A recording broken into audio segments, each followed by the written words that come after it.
Once he came of age and married, King Alistair took after his father, a man wise with money and a vision of prosperity for Vannin, while remaining a strong visage on the battlefield. In 1120, Pope Eugenius III called the Sixth Crusade, this one upon one of the final two Asatru strongholds, Noreager. King Alistair didn't participate, however, instead focusing on domestic pursuits and, in 1122, completing a grand tower in honor of St. Guthlac, this tower being the tallest building in the Isles. In 1123, the crusade for Noreager was a grand success, toppling their king Ragnar Thorson and installing a Catholic upon the throne, King Harold Christensen. Forced conversion began soon thereafter, and the Asatru faithful resisted, especially those far-flung descendants of the pagan Vannin nobility. Truly, they were in an entirely different world by now. Meanwhile, in response to the crusade and the loss of confidence in the faith this caused, the Empire of Denmark slipped into civil war, the rebels seeking to convert the empire in advance to avoid a crusade and maintain their place of power as a result. This was also sparked by a major social divide, the majority of the lower classes and even petty landholders being Christian, while the high nobility and crown clung to the old gods. This was the opposite of the situation in Noreager, where the nobility were Christian and the common men stuck with their roots. Meanwhile, by 1125, the tatters of Essex clung to the Isles like flesh on open bone, and the Black Dragon of Vannin prepared to consume it completely. Preparing to press his claim on all of Essex, King Alistair waited and watched, biding his time to finally rid himself of his people's ancient rival. Declaring war in 1130, the last pieces of Essex were married off to various kingdoms, and thus it ceased to exist. However, such a move made the conquest of their former kingdom even easier. During this conquest, in 1131, Welsh landowners raised 12,000 men for the independence of Cymru, but were swiftly decimated. King Alistair earned the title of the Great after pressing his claims so adeptly in war, after many thought him a peacetime king. The final foreign kingdom to hold territory in the Isles were those provincial holdings of Navarre, whose provinces were easy to occupy. After this surprise assault, a Vannin host of 10,000 men sailed to their northern coast and beat them into submission once and for all. By 1150, all of the Isles were finally under the domain of the Black Dragon of Vannin. Also, wasting no time, on the 2nd of April 1150, Alistair the Great founded the Empire of Vannonia, and thus the Black Dragon became the Gold, emerging from nearly 300 years of struggle to be cloaked in honor and glory. That auspicious day would be heralded across the known world as a definitive shift in power, once and for all. Overnight, Vannin went from simply another kingdom to one of the most powerful and strategically secure on the Atlantic coast. This also sent tangible political shockwaves which washed over the mainland, as some places were emboldened to further coalesce, while old empires fell in others. To the east, the ancient elective empire of the Odishi Federation collapsed into its member states, while the empire of Lakandu established itself firmly in the Middle East with its urban development of the Holy Land.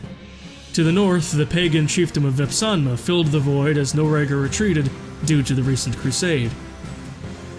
On this date, the rebels of Denmark achieved their own victory as well, installing Emperor Magnus Laxon on the throne. In Central Europe, the Magyarország, Polska, and Bulgaria maintained large swaths of land as their traditional seats of power, and the Pulzen League struggled to remain relevant. The many Germanic states were still as divided as they ever were.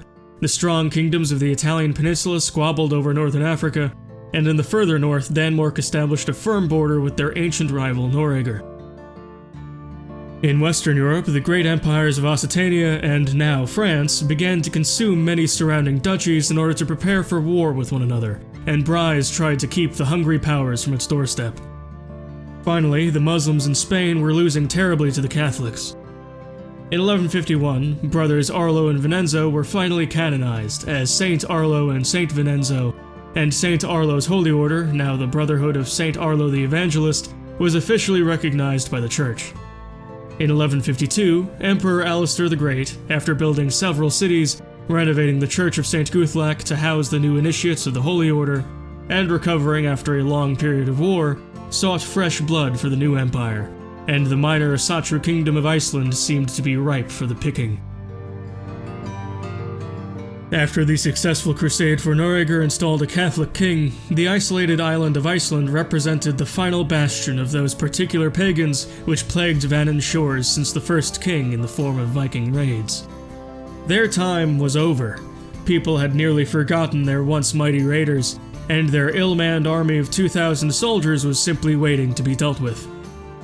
Meanwhile, Pope Eugenius IV called the Seventh Crusade in 1154, this one for the Empire of Lombardia.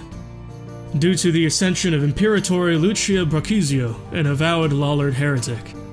That same year, Iceland was totally overcome by Vannin's soldiers, who swiftly and forcefully brought them into the fold.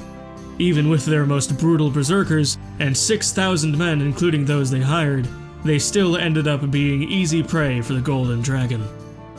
In 1155, the Crusade for Lombardia was a success, carving out the Kingdom of Lombardia, leaving the already extant Empire of Lombardia only its capital and overseas counties. Conveniently, this also shattered one of the Papal State's most menacing rivals. After the conquest of Iceland, there was an island that Denmark held which was deep in Vannin territory, so Emperor Alistair the Great waged war for it in 1156. All was going smoothly until the Empire of France declared war for those coastal Vannin provinces which were conquered to deal with the last civil war. Truthfully, those French counties were only an emergency measure, and the Empire's greatest vulnerability. Thus, Emperor Alistair the Great let them have it so he could focus his men in the north against Denmark. A skillful pruning so the plant might thrive. Due to the barren nature of the lands of Denmark, this island war was surprisingly hard won. But they, like all the rest, eventually fell by 1159. In 1160, near the Black Sea, the Tamatarka Federation rose from the ashes of the Odissi Federation, and the Eastern world wondered if this new empire could fill its predecessor's role as definite counter to the Magyars. On the 13th of September 1163, Emperor Alistair the Great of Vannonia died a natural death at the age of 61. Master architect, both of stone and of empire, his was a reign to be celebrated without ceasing. He oversaw a golden age in every sense of the word. Unmatched in prosperity and glorious conquest, Alistair the Great was as much a patriarch of the empire as John Monad was father of the kingdom itself. His son, Emperor Alistair II Monad, ascended to the throne at the age of 28. He ruled over a short period of peace following his ascension, focusing on building apothecaries and various smaller churches. However, in 1166, a revolt was declared in the name of lowering the crown authority. This particular cabal of aristocrats saw the position of emperor as both presumptuous and dangerous to their power and independence. Meanwhile, in 1167, to the east, a challenger to the Tamatarka Federation, the Philippopolis Federation, brought the rest of the former Odissi Federation members into its fold. In 1170, the revolt raged on, and it was a terrible struggle, like every rebellion always had been. However, on the 1st of May 1170, the traitors got their way when Alistair II was assassinated in his sleep at the age of 35.